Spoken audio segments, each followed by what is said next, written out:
Peggy 16.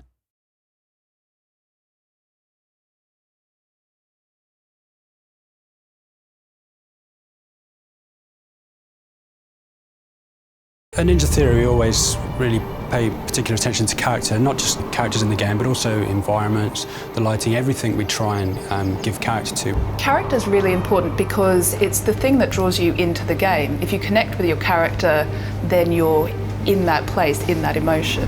Character is ultimately what makes us like or dislike a person. Journey to the West is an ancient Chinese story. It's incredibly popular.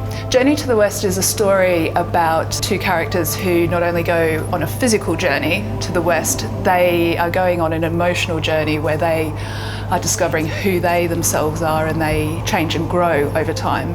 And so when we wanted to adapt it, we took free rein in kind of mashing together lots of different elements of popular culture that we like. The core idea of the game is really the interplay between Monkey and Trip.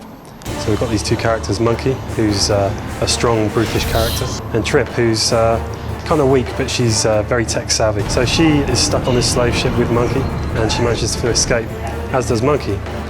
And she decides to use this guy as a tool, a weapon, to help her get through this very dangerous land and get herself home. Monkey is a wild man, self-sufficient, standalone individual. It's kind of like Tarzan having a really bad day. Essentially, he doesn't need anybody. He's very dismissive of culture and looking after people because he's been hurt by it time and time again. Trip is the complete opposite to Monkey. She's always lived within a community of peaceful people. She's the brains of the couple, really. I mean, if you put yourself in Monkey's shoes, how would you feel if you were minding your own business, suddenly someone made you a slave, and then told you to do something you didn't want to do? She can choose whether he lives or whether he dies. How do I know you're coming back? You die, I die, right? Yeah. The performance capture with Andy Serkis is always a really great experience. Andy co-directed the performance capture, and I think Andy is undoubtedly one of the best character actors we have in the UK, or anywhere.